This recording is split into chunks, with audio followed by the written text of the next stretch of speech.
it tends to act as a barrier to low consciousness thoughts that are around us coming into the environment. So in that high consciousness zone, we can then be more in those, our higher self, those whispers, those quiet thoughts that are the positive direction for our life, the way to fulfill our destiny and what's important for us to blossom into, now is more evident to us, because first of all, we can see it, we have the distance, and we got this loud thought over here. We're like, okay, quiet down, there's not going to be nuclear war today, just quiet down. We can move away from that fear, and then in that space, get those quiet whispers that move us into alignment with our higher self and with the direction of our unfolding. We use the Hawkins map of consciousness, which is a kinesiology scale from 1 to infinity, or 0.1 to infinity. And then from 1 to 1,000 is the human realm. You can actually measure the consciousness fields on that scale. And 540, 500 to sort of 600 it's love, and then it gets to unconditional love. And when it gets to 600, it's peace.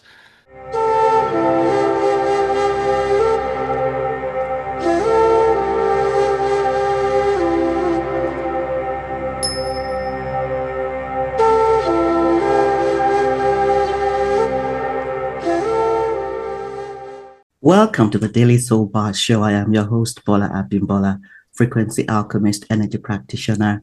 Daily Soul Bytes is where we invite guest authors, coaches, and entrepreneurs in the fields of spirituality, psychology, and leadership, sharing their insights for the expansion of collective consciousness.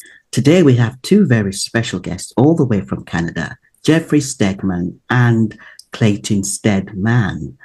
Thank you for joining us today. Thank you, Bola. It's nice to meet you. Yeah, it's great to be here with you. Oh, wonderful. Now, I'll read your bio before we start so that everybody knows. Well, everyone already knows you, just so that we give that background. Jeffrey Stegman and Clayten Stedman are the founders of Focused Life Force Energy, an innovative consciousness technology now in its 12th year and serving people in over 86 countries.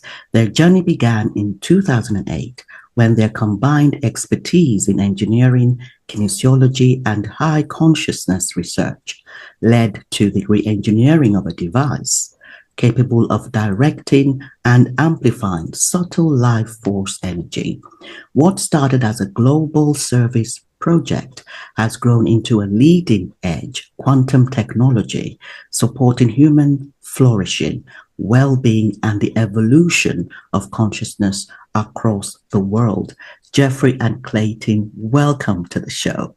So let's kick off with what is Focused Life Force Energy, FLFE? Well, FLFE is, as you said, a consciousness technology that we discovered through a group of inventors in British Columbia, Canada. And what it does is activate a consciousness field. And this is a high consciousness field at the level of unconditional love. So it's a very beneficial level for us to be in all the time, 24/7. It really supports us with tremendously more personal energy.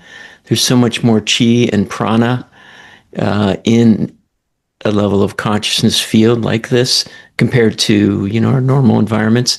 So there's lots more personal energy, and just being in that love field or environment is just really helpful for our personal growth and for our sleep, for our loved ones and our relationships, our pets, especially our plants. We have a lot of plant research.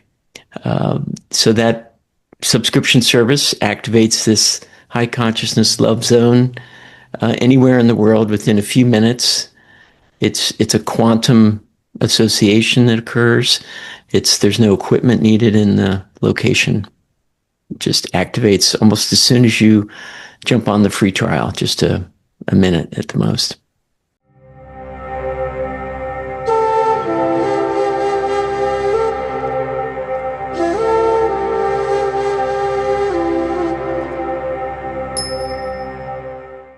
are you looking for AAA grade jewelry or gemstones? Utter Spirit are those we will recommend. They actually do really wonderful jewelry. They have gifted me really nice lapis lazuli, which is really good for connecting with universal wisdom. And also this shungite beads, which come from Russia, and they're really rare because a lot of the times you get shungite beads which affect your skin, and these beads have been really nice. My son also loves them, and Utter Spirit, they give back to nature as well. So that is really nice that they are contributing to the environment. And they also send this intention cards. They're quite nice. This shungite card says, I cleanse myself from harmful energies. And the lapis lazuli card says, I am connected to the infinite wisdom of the universe. So there's information that goes with it, as well as them, producing really good quality jewelry. So I will recommend to connect with Utter Spirit, and the code will be going with this video.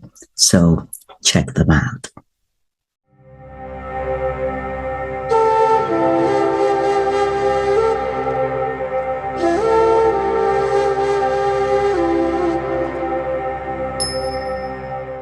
Thank you, Jeffrey. I'll take Clayton now, and maybe if you could touch on the kind of technology side of it as well, some of the research that has been done before we dig into how this really powerful energy impacts us on a practical level. The original machine was like it's a Tesla type technology.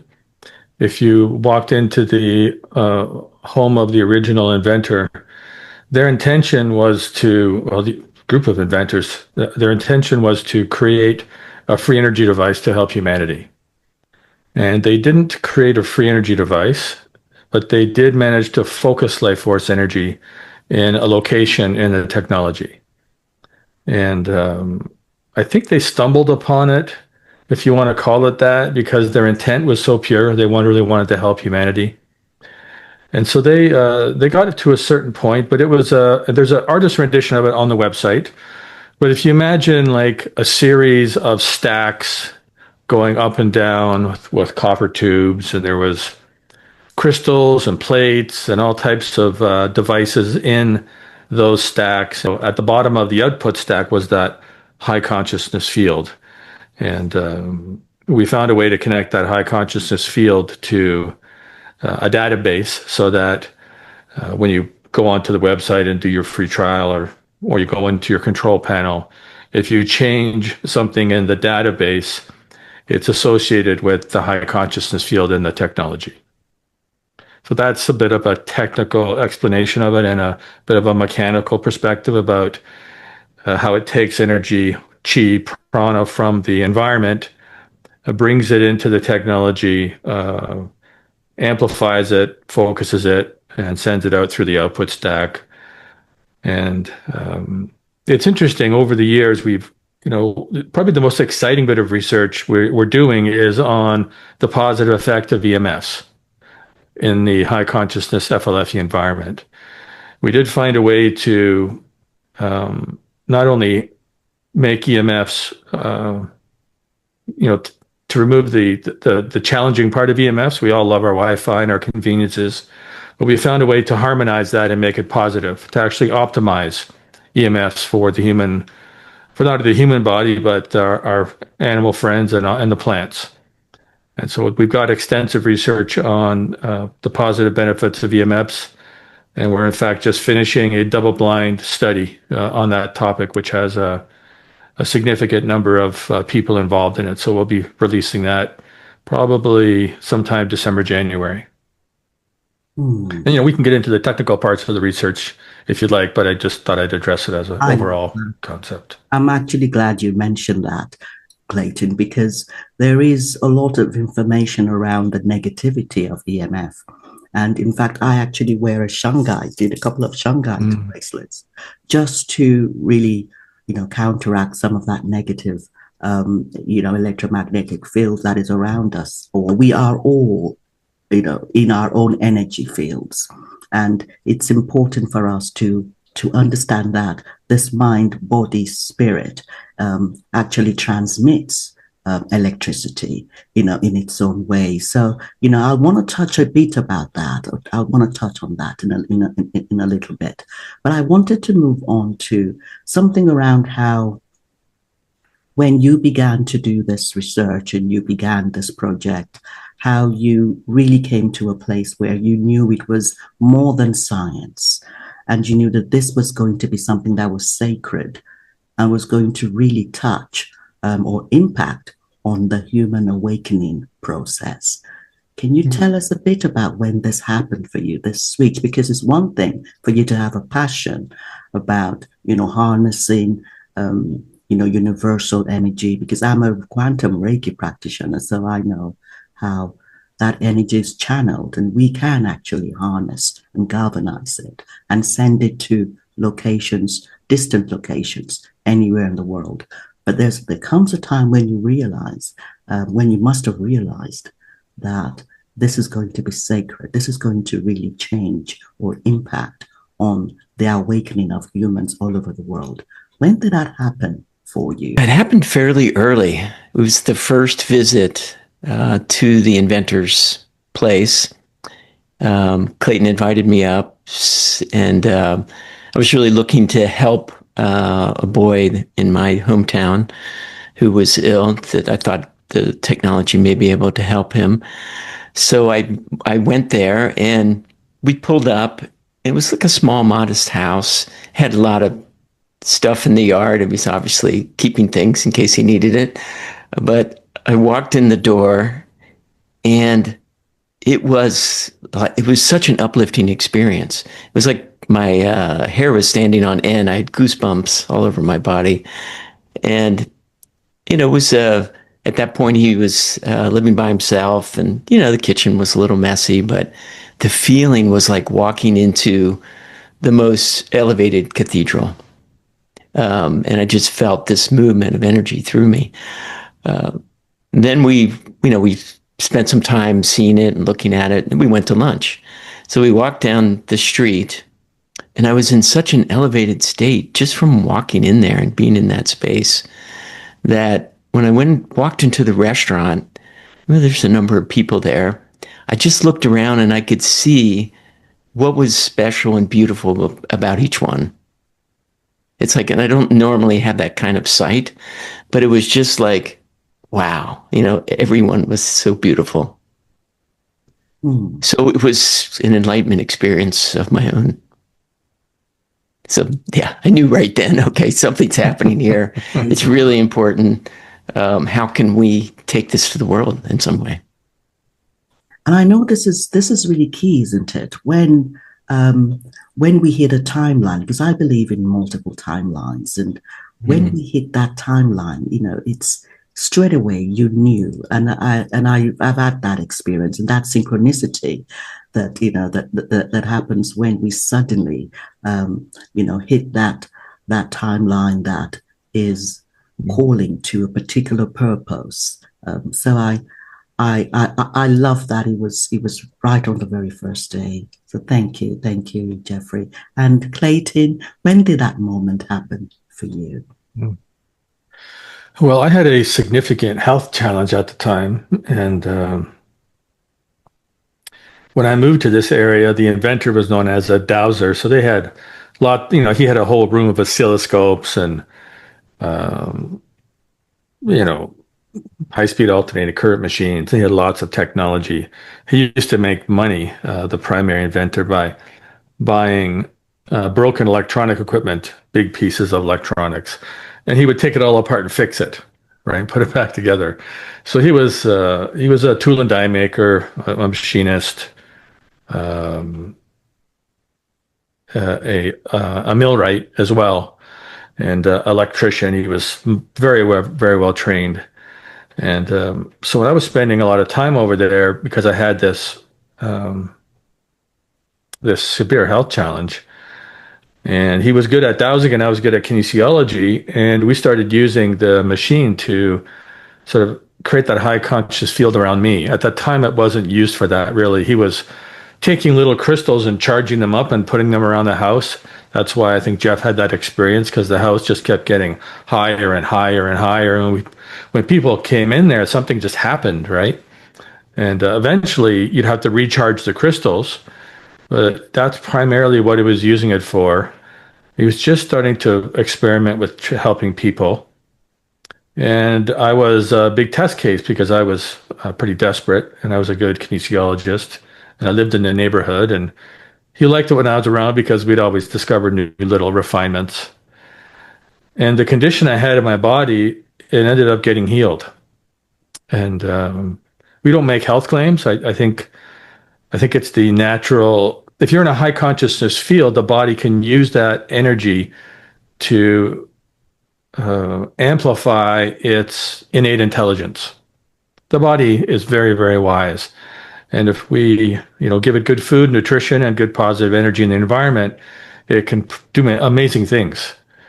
So for me, it was because I'd kind of gotten used to the feeling that Jeff experienced. But when my health condition healed, because my dad had just died of that condition a year and a half before, and my mother almost died like 4 years before that. So I thought this might be the end for me, and it turned around.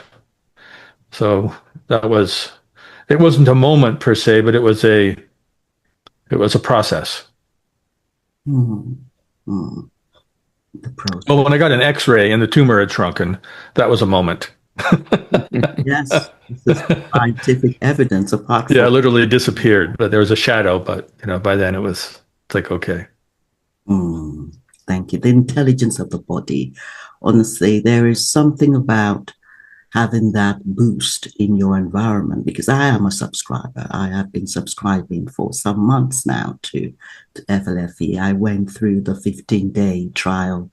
And immediately from the very first day, you do feel that difference in your environment. The body feels it. This is the intelligence of the body.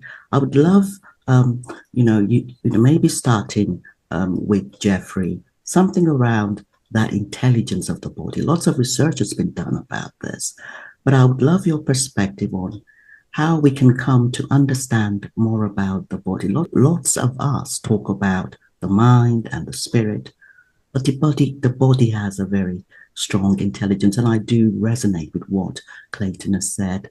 I would love your views on that, Jeffrey. Mm-hmm. What is that intelligence of the body that you can expand on? Yeah, I believe the intelligence is divine. It's a divine intelligence. It's our divine spark, and it knows exactly what to do.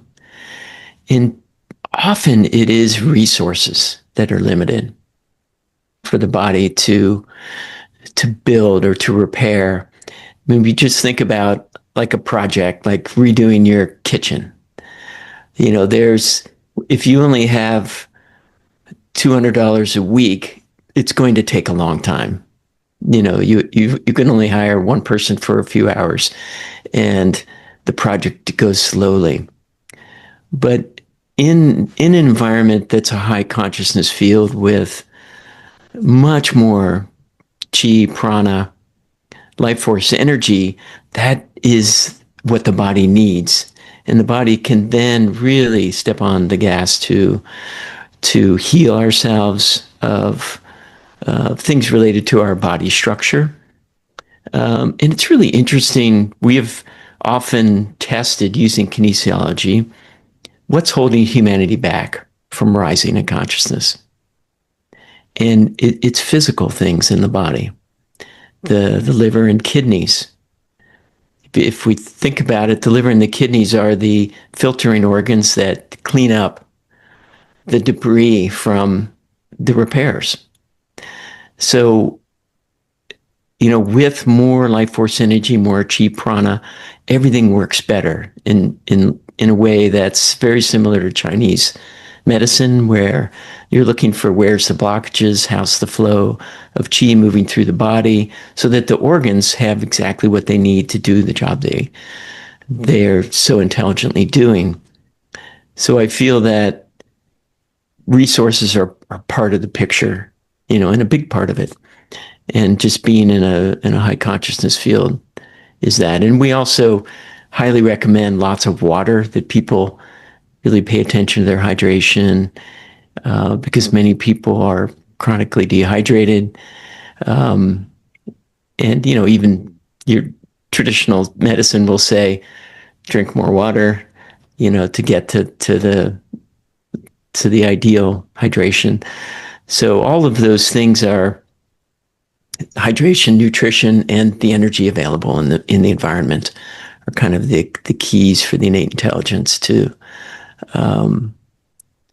do what it knows to do, and what's the divine blueprint for us, for our bodies. And our minds and brains and psychology, unconscious and conscious, are part of it as well. We may be holding it back, saying, I don't deserve it in some way to be this healthy. But what we find is soaking in the unconditional love zone of FLFE, or any other way to get into unconditional love, often is those parts of us that maybe don't feel worthy, that maybe had trauma at some point, start to soften up and start to rise and join the party of our evolution. You mentioned a very key word there, which is worth, self-worth. And how many of us feel really worthy of receiving that unconditional love? And this is so key. I'd love to hear your perspective. I know, Clayton, you have already talked about the intelligence of the body. I wondered if you did want to expand on how this environment, this environment of really high unconditional love, really supports not just our body, but the emotions, the relationships that we have. Because I know that lots of research has been done around how you put a number of cells in a petri dish, and you have the environment, in a way that is toxic. Those cells begin to die.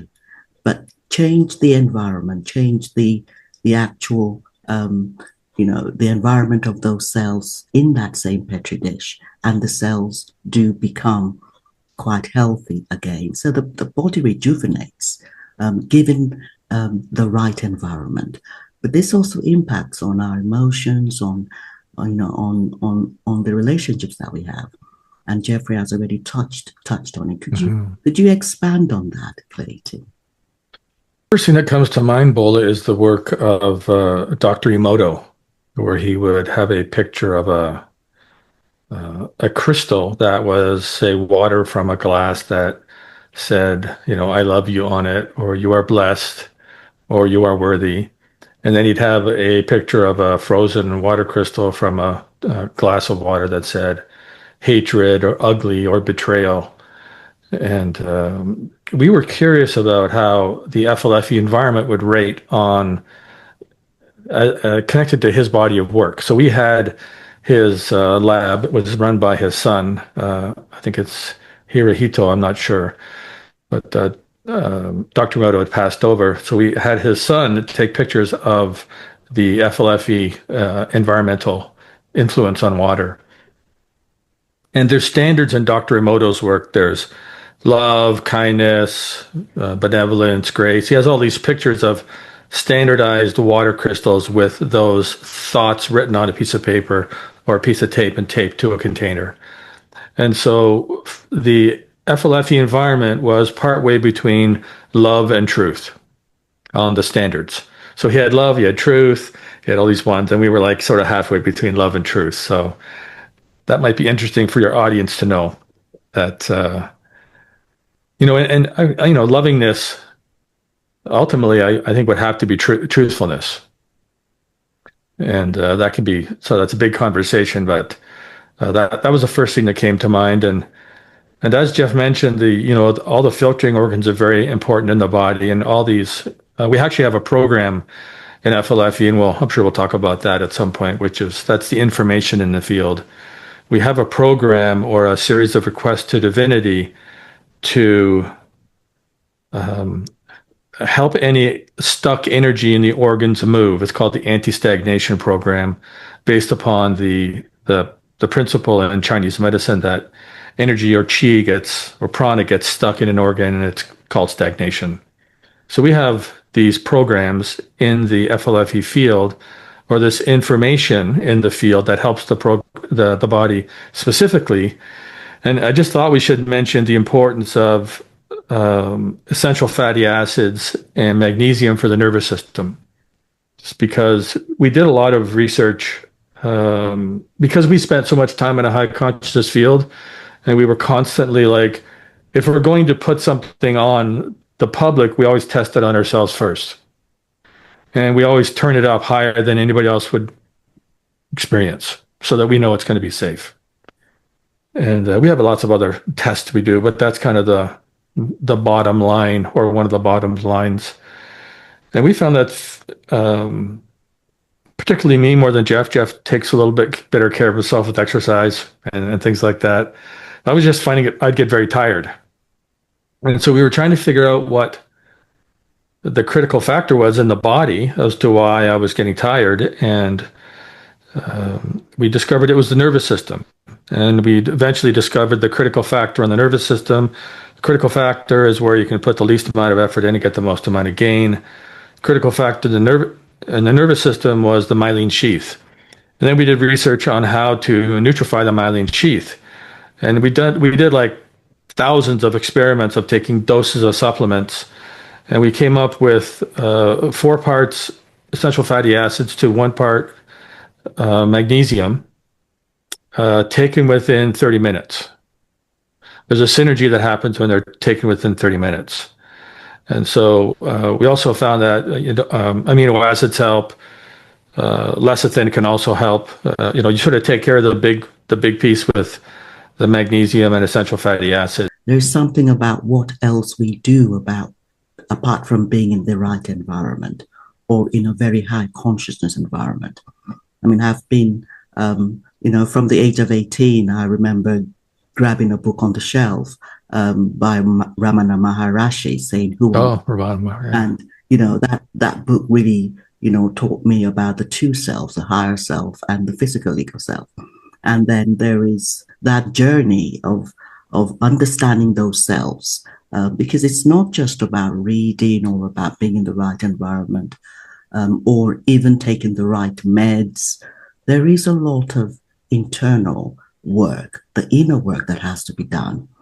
And I know that surrender plays a very significant role in this, because we do not really manifest or experience what we do not think is possible for us, or what we do not think we are worthy of. And I'm a quantum Reiki energy practitioner, so I know the importance of doing that inner work. The first thing I wanted to ask around this was the intentions that you send. Because you did mention there are certain things that you've programmed into the energies going out. And I know that this particular episode is also being broadcasted with a high boost of energy. So anyone who's watching this in this present time or any time in the future, you are being exposed to a highly, potent, unconditionally loving, high consciousness field, which I am really grateful for Clayten and Jeffrey to offer to us today. So that is important to actually say. But I did want to touch on some of the programs or intentions that you may have been putting into the field in order for those who are receiving this. Because I know it goes to the objects, it goes to the buildings, it goes to mobile phones, it goes to addresses. I've actually got it going to my address, my kids' address, and my mobile phone. So it's quite light. There is a clarity that you come to have. There is a groundedness that you come to have, along with everything else that you're doing. So this is really key. But I wanted to touch on one, the actual any intentions or programs that are being put into the field, but also the need for us to surrender to our own manifestations. I don't think we experience anything without us actually making it possible or believing it is possible, even though we are we are beings, we are infinite pieces of universal life force, each and every one of us. So I'd love to talk about those two things, the intentions that you put out, and also your thoughts on that act of surrender and how important that is, to manifest the kinds of lives that we all deserve to live.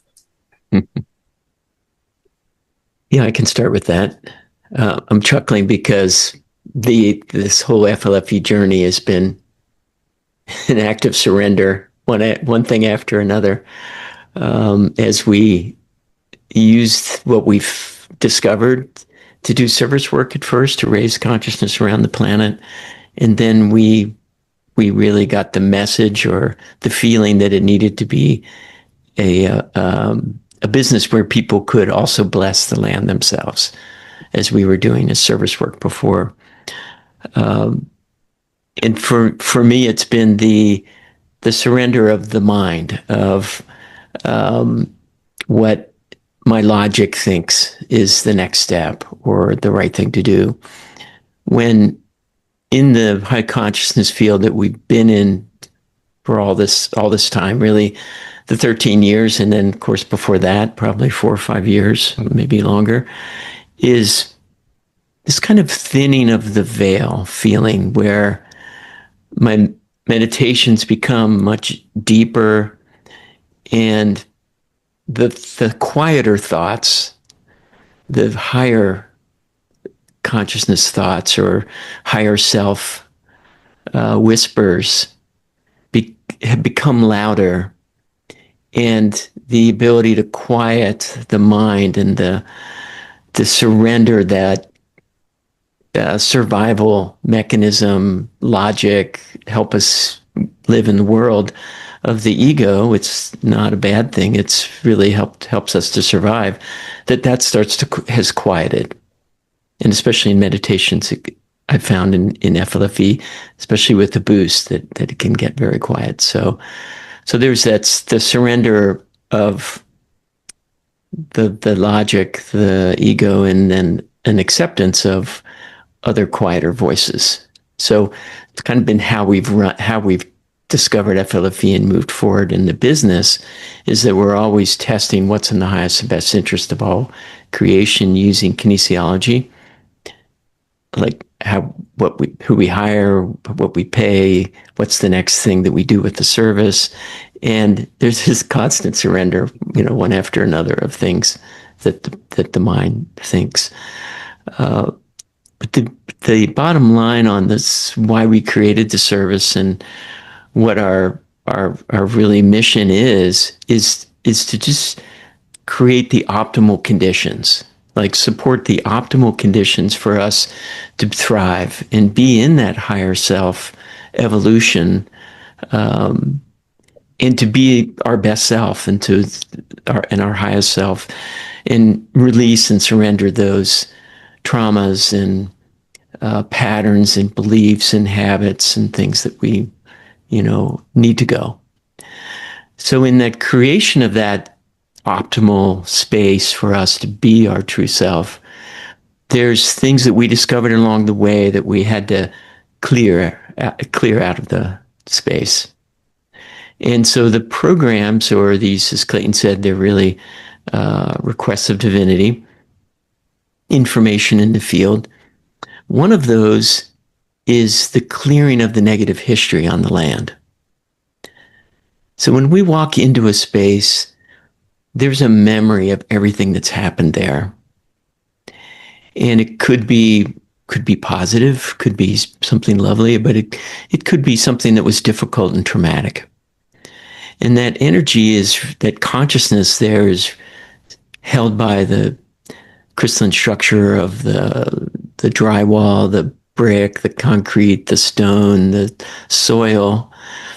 And it's why when we walk into a place, sometimes we think, this doesn't feel, the energy doesn't feel good. Well, there's a consciousness field that's there that's low consciousness. And we may be kind of looking over our shoulder like, well, I don't feel safe here. So what we discovered very early on is we had to clear that history. the trauma, the trauma on the land, and the negative history below on the Dr. David Hawkins map of consciousness, which we can get into later, below 200 on that map. So there's a removal template, we call it, or a clearing program that's running 24/7 in the background for properties. And so that's giving us a fresh start on the land. Like we can bring our own self, our own essence, our own being, without being impacted by some trauma that may have happened before, and some thought forms and negative emotions that may be stuck there on the land. So as we're free of that, then we can be our true self, because we're impacted by these thought forms and consciousness fields all the time. So to create that pristine space, we had to write this, basically everything we could think of that could have happened on the land that was negative. And then we ask it to go into the earth to be healed and to clear from that space. So that's an example of one of the programs that's running all the time. Another is the effect of geopathic stress. So that is the movement of energy in the land that can impact the level of consciousness of a place. It might increase it, and it might decrease it. So many sacred locations, cathedrals built on top of pagan sites, and there's something there that is a high consciousness zone. It's an earth feature, ley lines crossing, something else that causes high consciousness. And there's also things that cause low consciousness fields. The movement of an underground stream can pull energy away from a place and lower the viability of that as a place to live. And throughout history, there's been places where the natives of the land knew, oh, you just don't live there. You might pass through it, but you don't live there because it doesn't feel good, and it's not vital. Isn't good for life. So we have a program that, look, I don't know how many pages it is now, Clayten. It's probably 30 or 40 pages of things that happen. And just a couple of weeks ago, we had one in England where the woman just didn't feel good in her apartment. And the apartment was in a curved building. And then it had a circular driveway. And cars would go into that circle. And there were a couple of roads that were pointing towards, with traffic, heavy traffic, pointing towards that location. And then they would turn, but that chi or that energy would continue towards the location. So it created this kind of swirling of energy with the curved building that we needed to compensate for that so that the whole place felt better and FLFE would work to its full extent.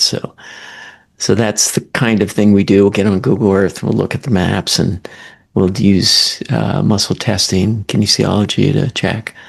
But that's another example of a program that's running all the time to help us create that pristine space for us to be the best we can. Thank you so much, Jeffrey. Tell us a bit about what kinesiology is for those who will be listening, just so that we can move forward with that understanding. Well, I'll pick that one up. Kinesiology, it's also known as muscle testing. So it's based upon the premise that obviously, Bola, in your world and ours, that we are part of the divine. And that if we use the mind to create positive declarative statements that are framed very carefully, that we can transcend the mind and use the divinity contained in the body to access information from the divine. Now, people might think that's kind of out there, and it does take, it is a profession to use it very well, and you have to be humble to being able to have the responses be demonstrated. So many people use kinesiology in testing their food. they'll hold a food item in front of them and they'll ask their body, this food is nutritious for my body. And they'll get a yes, by moving towards it. They'll get a no by moving away from it. That's just a basic kinesiology response. So kinesiology has been used in nutritional assessments. I mean, that's a very, very basic example for decades. There's several schools of chiropractic that use kinesiology. I mean, the chiropractors that I go to, they test your muscles, right? And then if you feel something's out, and they'll test that muscle and it'll be weak, and then they make an adjustment and it gets stronger and stronger, and then eventually it's really strong. And that's how they know the correction has been proper for the body. So those are a couple of practical examples of kinesiology. It's just accessing the divinity that we are and connecting to the divinity of all that is. And it sounds simple, but it can be difficult to learn it and to practice it. So we have a team of kinesiologists in the company. It's not just like one person doing it. We have multiple people doing it. We're very, very good at forming inquiries. And, we have an extensive amount of research now on our website that demonstrates the positive effect of all of the testing that we've done that includes kinesiology, but it also includes, rational thinking, all types of, mechanical and scientific equipment. And we use kinesiology, and we pray a lot and ask for help. So we try to see where everything comes together in a confluence, I would say. And that gives us the confidence to start to experiment. Thank you. So it's a multiple level approach. Definitely. Do you want to add to what Jeffrey has said around the impact of surrender, the importance of surrender, as well as maybe some of the... Yeah, just did a good job of explaining the programs. I was thinking about the one where, for example, relationships are something that I think all of us struggle with sooner or later. And what we have in the environment, not only to remove all the negative thought forms, but we add positive ones, like we have the sacred masculine respecting the sacred feminine respecting the sacred masculine. We start off on an archetypal level, and then we're going for the men in the household to respect the women to respect the men. If they have children, that the son respects the mother and the father, or the daughter respects the mother and the father. And that's just like a very, very simplified example, but we'll write out all these particular thought forms that are the optimal thoughts we can imagine, the best prayers that you could hope for, or the best conditions you could hope for between the family. That the son and the son don't fight too much, and the son and the daughter get along. All these variables you can imagine, and we put these really great prayers in there. And that's one of the things that people talk about. We even heard of a couple of what we consider miracles, where the children start cleaning their room on their own, don't have to be pestered by the parents. So we put all that in there too. And over the last 13 years, we've done a lot, and of course we keep learning all the time. There's more things and more conditions that it's like, oh yeah, we could probably say that a bit clearer, or we could add, there's a scenario that happened, we think let's create some prayers around that and put that into the environment. So you're getting blessed all the time in the FLFE environment, just like, if you go into a cathedral. Jeff mentioned cathedrals, and talking about the inventor's home felt like the highest cathedral. All those cathedrals have thought forms or programs. They have thought forms of surrendering to God, asking for God's grace, asking for perhaps help with changing something in their life or manifesting. So all of those, we talk about programs and thought forms, but they're just all around us all the time. In a place like a cathedral, it's very peaceful. So there's or any place of worship, if it's a true place of worship, you'll find peace in there, and that helps you access your own peace. And so I just wanted to demystify the talk about, we call them programs because we have to program it to have it happen, but it's really request to the divine. Mm. Thank you, Clayton. This is so interesting because we all sometimes think, I mean, we all sometimes all guilty of this. We will, have a thought come to our head, and this is the nature of the human of this planet. This is the duality that we all live in, and we have one thought come that is of a low frequency. This is all about frequency. It could be around fear as opposed to around a higher frequency of love. And when that thought comes, it could be a story, a narrative, and we have to remind ourselves that in that same space lies a higher frequency narrative or story. We have those two perspectives in us at any point in time. And that's what my book, Daily Soul Bytes, is about. It's about the two perspectives that we tend to have within us. And when one pops up, when one story, we're having an experience and a story pops up, and we can always align. That self-awareness is so important, being aware of that, lower perspective, and also knowing that there's a higher perspective as well within us, and we can align. We can be aware of it, understand the meaning of it, and align to what we know we want to resonate with, what we know we want to amplify. Because whatever we focus on, we know is what amplifies in our day-to-day. That's why I love FLFE, because it's being developed by a team that is aligning to light, aligning to higher frequencies, aligning to love. This is not a coincidence. If you're catching this episode, it is not a coincidence. This is about what you want to explore or expand in your day-to-day. So this is really, it's a special episode to encourage an alignment to an environment that is powered with unconditional love. I'd love to know, Jeffrey and Clayton, from your experience, how has FLFE or how does FLFE really support us to go into a deeper resonance with our soul blueprint, with our purpose, with our mission? Because a lot of us have come into the earth plane with a lot of different themes. There's no right or wrong. There's no judgment. Every theme is as it needs to be. But sometimes we start out, very far from that theme, very far from what the soul has actually come to explore. And I'd love to know your views or your experience over the last 12 years, serving 86 countries.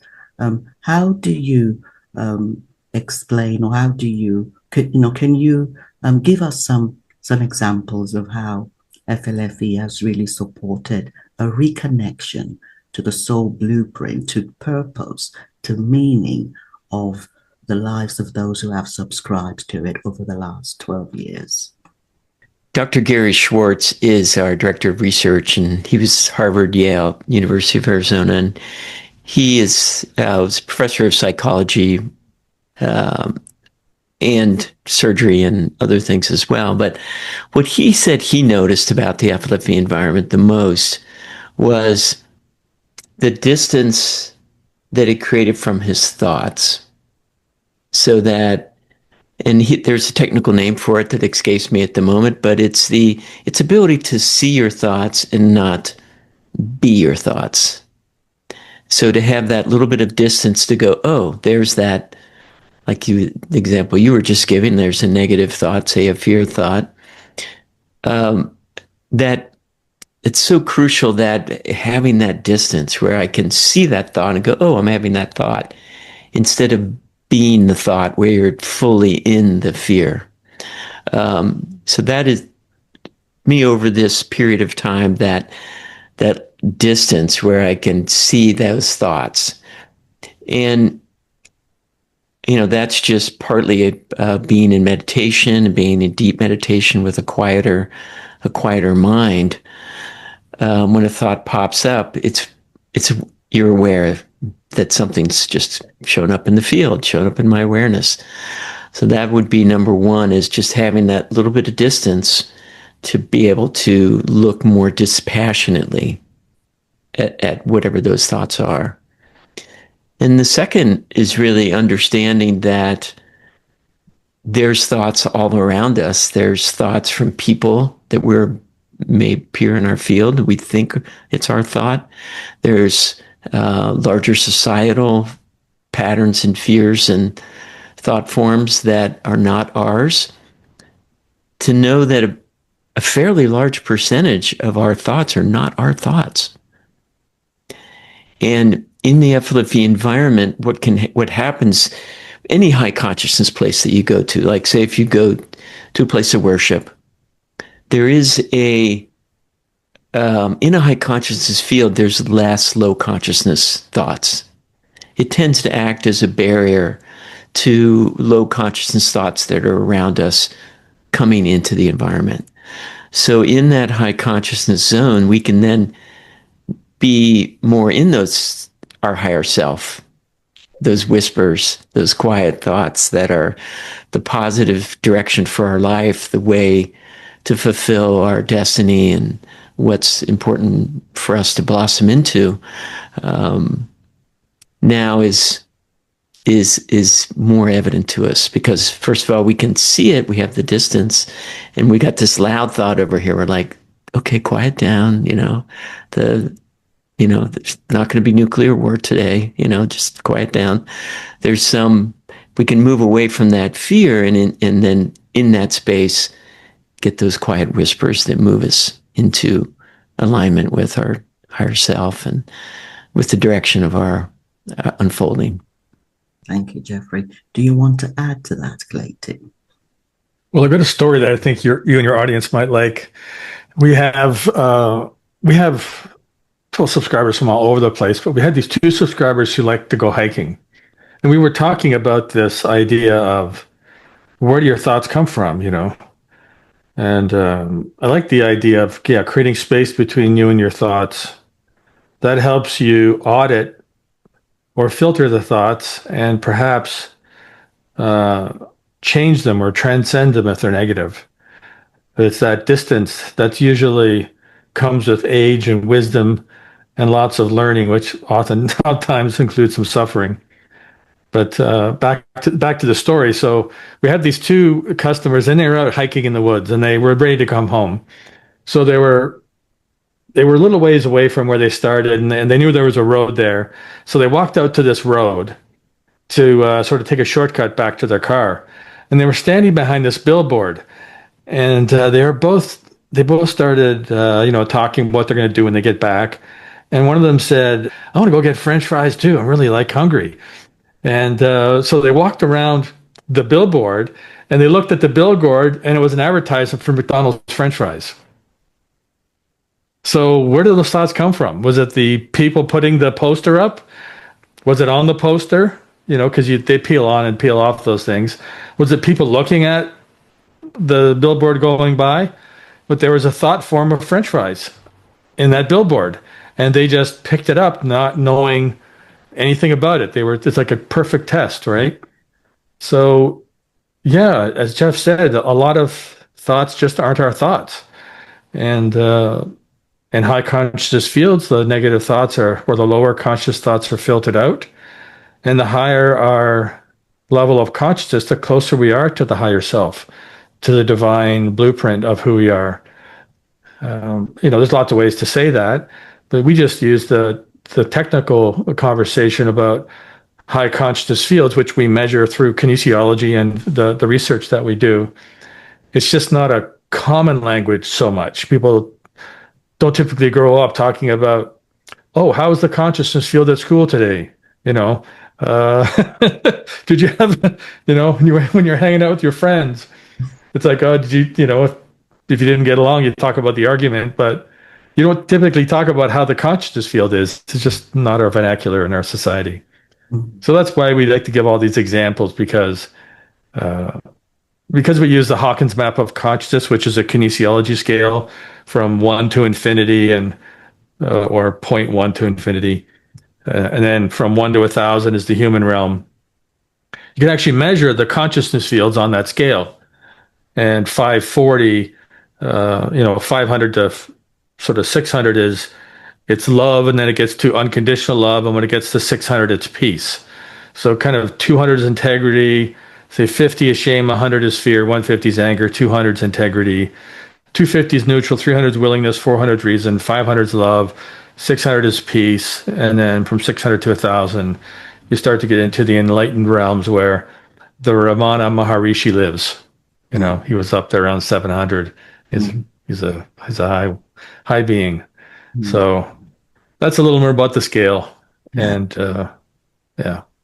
And I thank you for that, Clayton and Jeffrey. You know, this is really important for us to come to understand those different levels. It all exists. We all have this journey we've all come to experience in this, on this earth plane. And there are so many timelines, I believe. We're jumping so many versions of self. There may be a version of self that has a higher frequency than the one that we find ourselves in any moment. So that's why staying present and having that environment allows us to feel supported, to keep moving towards a higher level of experience, a higher level of resonance, of vibration, because we're all vibrating.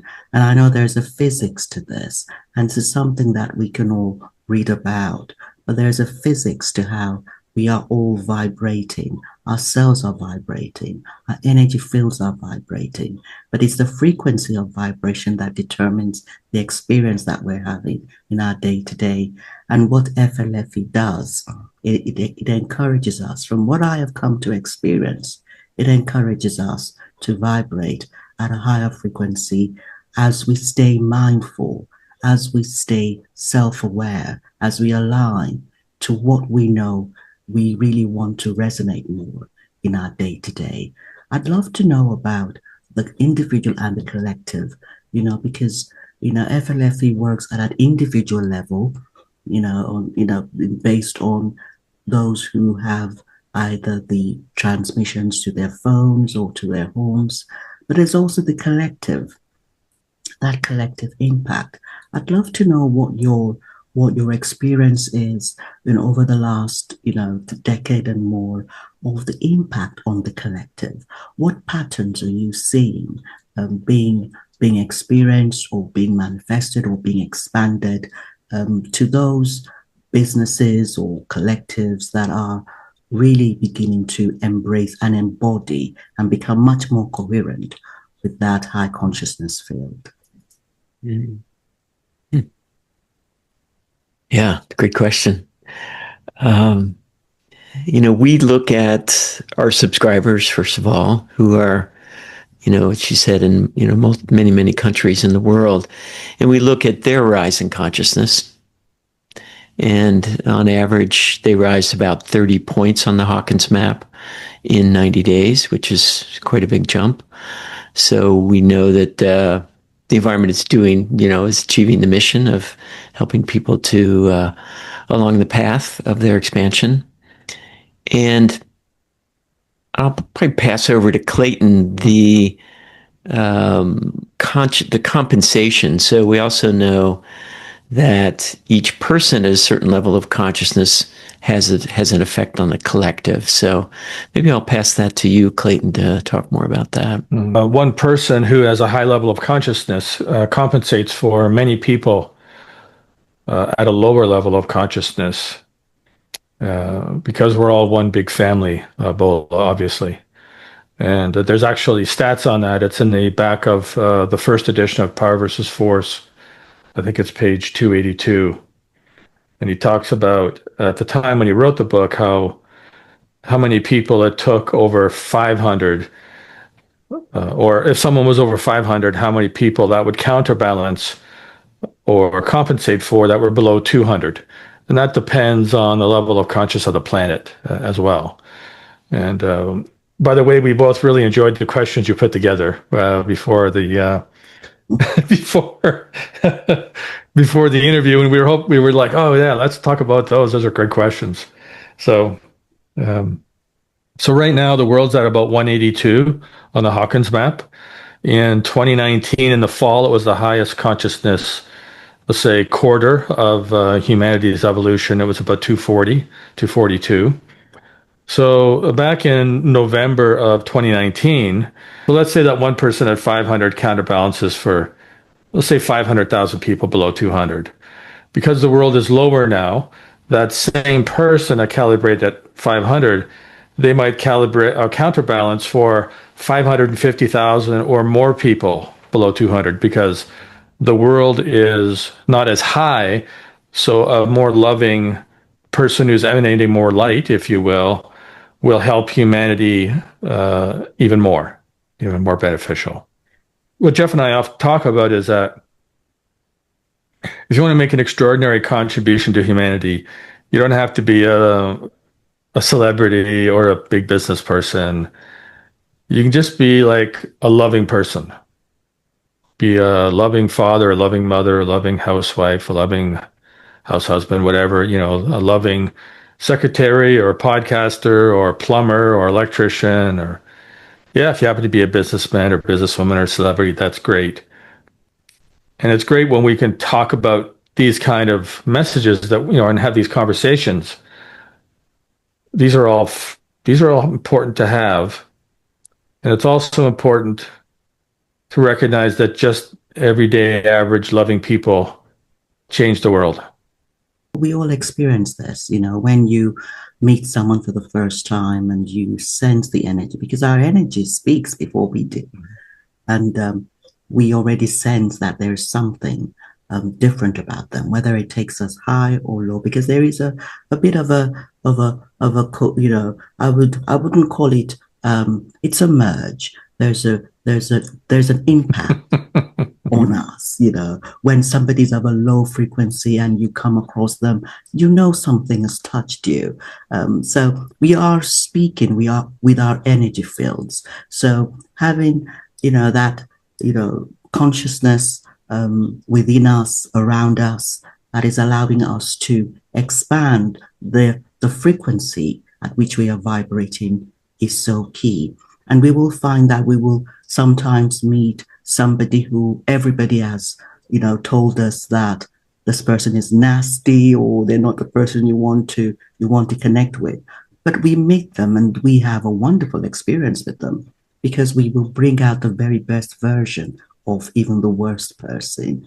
And there is a ripple effect that our energy tends to have. So I do value your perspectives on that, Jeffrey and Clayten.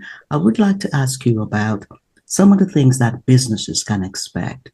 What are the kind of practical experiences that a business or corporation or organization can expect to experience when they begin to connect with this, high consciousness energy frequencies? Could you give us some examples of some of the things that your subscribers have given to you as some of the things that they have begun to see in their businesses as a result of that energy being transmitted to them? In the early days of FLFE, we both of us were working in other businesses and doing, bringing FLFE along at night on the weekends, and then we were able to switch to fully there. And what I saw right away was like increased energy. So that was the first one.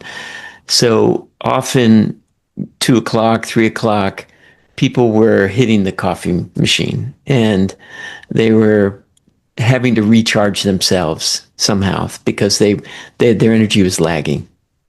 And when FLFE first went on my businesses, I saw that dissipating, where people weren't at the coffee machine at 2 to 3 anymore. They were still energized, still feeling very active and energized. So that's one, is kind of personal energy increases. And that personal energy kind of flows into the second, which is cognitive improvements in energy. So you've got more chi prana energy going into the brain, into the cognitive system. And what I noticed in myself and in people in the business is it was like a mental clarity and mental stamina there that was really evident. I mean, and we hear that all the time from parents, their kids coming home from school and having much more energy to do their homework than they did before. So that can really show up where, and it is chi or prana, there is like energy flowing through us all the time. And when there's so much more there, the mental clarity and stamina can really hit. And we did a preliminary experiment with the Institute of Noetic Sciences in California, where they had subjects come into their lab and they had them do math experiments math problems and other kinds of test problems. And then they put on the FLFE environment and they did tests again. And they found an increase in executive functioning in the brain in the FLFE environment. And this was a small experiment. We call it like a pilot experiment. Wasn't large, wasn't double blind. The subjects didn't know that FLFE was on, but the person who was administering and working with them did know. So it wasn't a full blinded experiment. But we saw an increase in executive functioning, mental clarity, and ability to solve those problems. So that's very evident in business. The other thing that I noticed right off, or it took a little bit of time, was coordination, cooperation between people. So in any large group of people, and where I saw this was in industrial manufacturing space, there's silos. This is my department, this is your department, I'm going to take care of mine. Was a breaking down of that in a back and forth coordination for the love of the customer, for taking care of them, that there was kind of a whatever it takes feeling that people had, because there was like, we have to take care of them. And that coordination and cooperation seemed to really increase with much less friction that you would normally see, between my department and your department. I really noticed that in a big way. And we've heard that from customers as well. And we hear it from families. I mean, families are kind of a mini business environment, right? There's frictions, there's people with different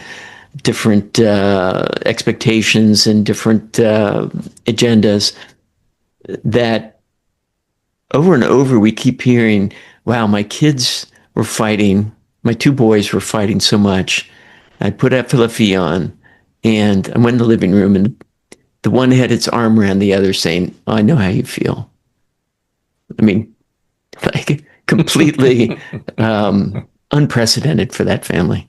So that coming together in that unconditional love zone seems to really help people to work together and to like see the other person and be able to be in their shoes.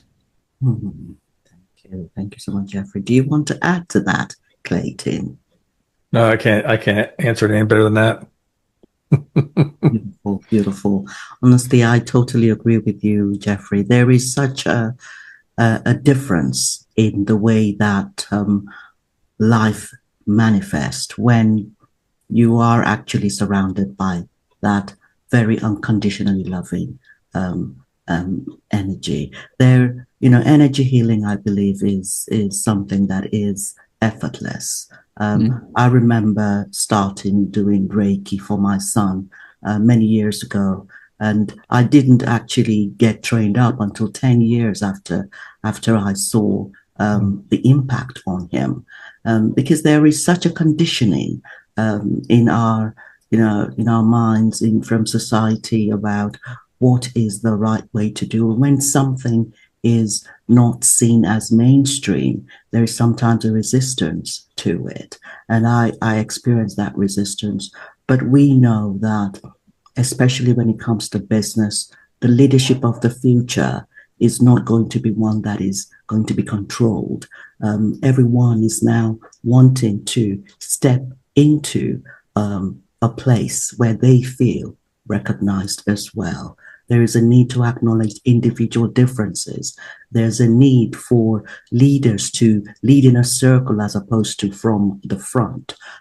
Lead from a place of inspiration as opposed to from a place of dominance. So we are wanting to create environments where different individuals can come to share the same mission, to share the same purpose from a place of inspiration, from a place of love.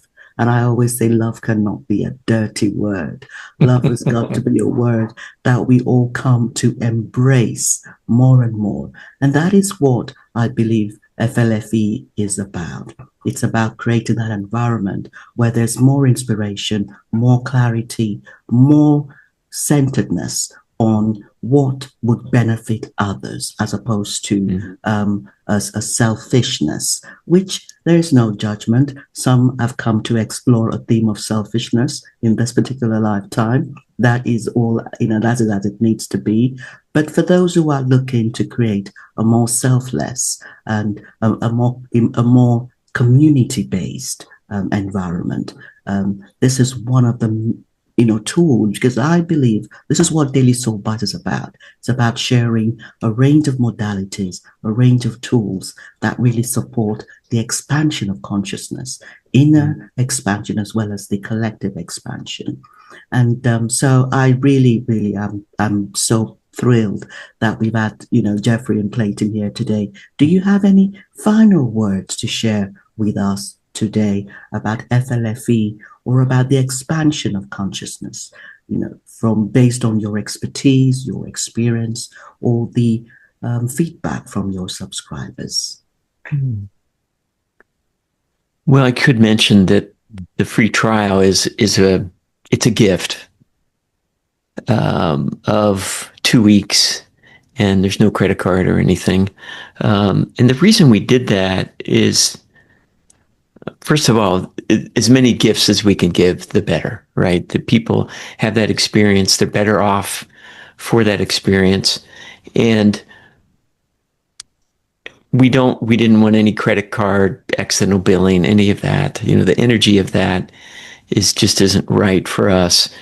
And that once people go through the free trial, they have to actually take action to join and subscribe. But in that free trial, magic can happen. And even in a very short amount of time, we had a customer call in. We do webinars occasionally, and we had someone call in from Spain. And she was a psychologist. She was a PhD, very, well-resourced. But she had a tough time. She had people in her family die, and her husband had stage 4 cancer, and she fell, she said, into a hole, and I couldn't get out. She said, she had panic attacks, suicidal thoughts, just all sorts of negative ideation, and she knew, that it was happening, and she could not pull herself out of that hole. And she went on the free trial, and literally the second day, she popped out. And this was months that she was unable to move from there. She popped out. She said, "This is amazing. This is a miracle. All of this negative is gone, and the panic attacks are gone, and I'm back to myself." And there was a process after that, but we just had to be we don't have to be, but being open to miracles or things happening for us that maybe so far beyond our normal expectations that, and it can happen just walking down the street to a corner and bumping into somebody, and they change your world in some way. We've set that free trial to be a place where people can explore. And there's a control panel customer portal, where they can turn it on, turn it off, turn it up, down, do a special boost that puts the power, the agency back in our hands to play, experiment, and see how this works for them. Thank you. And Clayten, do you have any final words? When you're doing the 15-day free trial, you have a control panel and you can slide the consciousness up and down in your home. You can turn the EMF mitigation on and off. So we encourage people to be their own consciousness researcher. And we give you different boosts that you can play with. And so some people aren't as sensitive to subtle energy as others. It's just they're not wired that way. Some people's gift is to be sort of a lone ranger, and they can be kind of thick-skinned, and the world needs those people. Final thoughts. Well, one of the benefits of living in a high consciousness field that I forgot to mention was that you don't have to give up your own energy to compensate for an environment if it's low. So if you're in a high consciousness field, like I remember when we first started the phone service, Jeff, because we had the service on our houses and businesses, and we wanted to take it everywhere with us. So we were experimenting with the phone. And our office at the time was above a retail store on the main street in town. And I noticed that once we had the phone service kind of working and we were beta testing it, that when I went across the street to get a cup of tea at this coffee shop, Dominion Coffee, people were kinder to me in there than before because I had the high consciousness field on the phone around me. And of course, it's a 300-foot bubble now. So all the people that if you have the phone service and you're out in the world, you're blessing people that are in that bubble with you. And one of the thoughts we put into the environment of the phone is we put the request to divinity that the people in the environment that are in that bubble, that they have a positive intent towards the holder of the FLFE object. And I really noticed it in the coffee shop, and then I started noticing it in the grocery store. I just would have really good experiences in public. So I thought I should mention that because I'm just going back in my mind to 12 years ago. I've kind of gotten used to that now. But for those of you who are new to it, just pay attention. You might find that the world is a little more happy because of the influence of having FLFE around an object or around your cell phone. And I know, Jeff, when we were talking about this interview, there was that one question that Bola asked about what would the world be like if it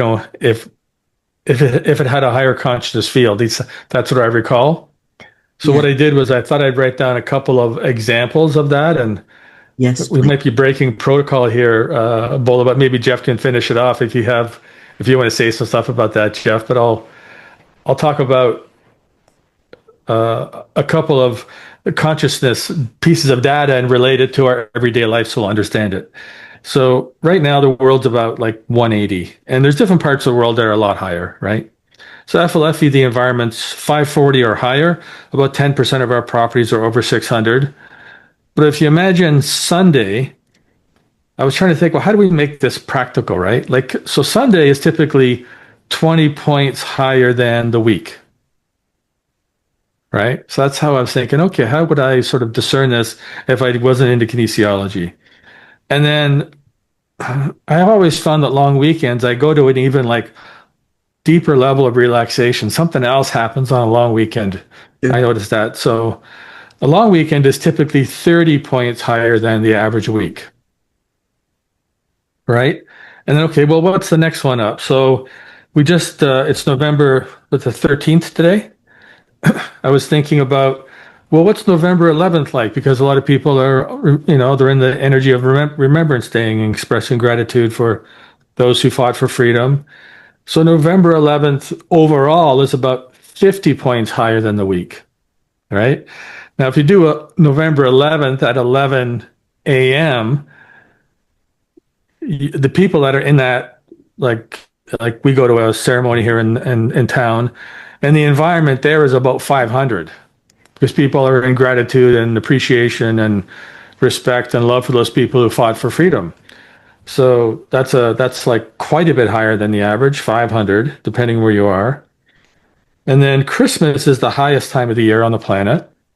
And that's the celebration of basically a spiritual leader. So if you, whatever culture you are, if you have an integrous spiritual leader, the birthday of that leader is typically the highest time of the year if the leader is a positive, example. And, of course, you might assume that they all are and most are. But so Christmas is the day of the year. And the days, I don't know if you notice it, we're kind of starting to come into the Christmas season, but people start to, I notice it in traffic. People are like a little kinder in traffic. They're not quite so rushed. And it's like there's a bit of franticness with getting ready, but there's usually a little more kindness. People let you, they're a little more considerate when you're getting in line at the checkout in the grocery store. But the 3 days before Christmas, like about 2 weeks before Christmas, it starts getting higher and higher and higher and higher and higher and every day. And so even if the world's at 180, Christmas Christmas Day is 500, and 3 days before Christmas, last year the world was at 480. So just to give you an example on the Hawkins map, and the highest 3 hours on Christmas Day are from 7 a.m. to 10 a.m. It's 550 plus, and I think that's when all the kids are up opening their presents and everybody's around the Christmas tree. So those are a couple of practical examples of what would the world be like if there was, if we were in a higher consciousness field. I love that. I love So that. You want I don't know to if you want to. I don't know if you want to pick that up, Jeff, but that was one of the questions that we thought we were going to have fun with when we talked to Bola. Yes, Jeffrey, do you want to add to that? Well, we've seen it with children so much, and I think that is another way to think about it. What if every child was raised in a high consciousness field? We just see so much more love, and as you were saying, seeing the other, like being able to be in the other person's shoes, and that kindness and consideration for them, really understanding them better. So we see that happening. Families tell us about it. And so, if you could start from early childhood and have that more empathy and love for everyone around you, there could be less trauma events or less things happening if everyone were around them were in that environment too, that as they grow up, then it just ripples out, right? Everyone they meet, their families, and the next generation. We're just thinking largely here, but that love and empathy is could be the engine for just massive change on the planet. Totally. I totally agree. And it's such a blessing to have, to be in a timeline where a technology like this is possible, is evident, is in action. There are so many timelines, I believe, and we will find ourselves in timelines that match the frequencies that we are vibrating at, and we can continuously expand. There is no limit to the amount of abundance, the amount of love, the amount of health, well-being that we can experience. And it's always interesting because I just listened to what Clayten said about how the frequency at Christmas is one of the highest in the entire year. But there are some, there's some stories out there that will say Christmas is the loneliest time of the year. That is a different perspective. But there is actually a lot of joy at that time of the year as well. So it's about choose your perspective. Be mindful of being aware of those different narratives around us, and knowing that we can actually increase the support of the environment as well as also work on our own self. Because I always say that it's not going to be one modality. You do need to have a number of different things working with you in order for you to continue to expand. So I do want to encourage you to subscribe, try the 15-day trial, and you will see the difference. And where can people find you, Jeffrey and Clayten, when they want to connect with you? Well, the website is FLFE, FLFE.net. So right there, you can see lots of videos and other things about the service. As Clayten said, there's an image of what the system looks like, or it looked like originally. And there's the free trial there. And but there's lots of exploration. There's the whole research department and all the research studies that we've done. Those are for people that have that bent. It's a great place to look at the transparency that we have in our studies. Dr. Gary Schwartz is, follow the evidence wherever it goes. And that's what we do with our research. So we're not cherry picking. We're showing what actually happened. So, FLFE.net. And then the free trial button is right there. I do want to thank our special guests again, pioneers in the field of consciousness. Thank you for joining us today, Jeffrey and Clayten. Great to be with you. Thank you, Bola. Nice to meet you. And I do want to thank our audience for joining us again today. We are now in season 5, and I encourage you to subscribe, to like, to share, to comment. This is a continuous journey we're all on together, supporting each other and holding each other up. So thank you for joining me again, and I will see you on the very next episode of the Daily Soul Bytes Show. Bye-bye.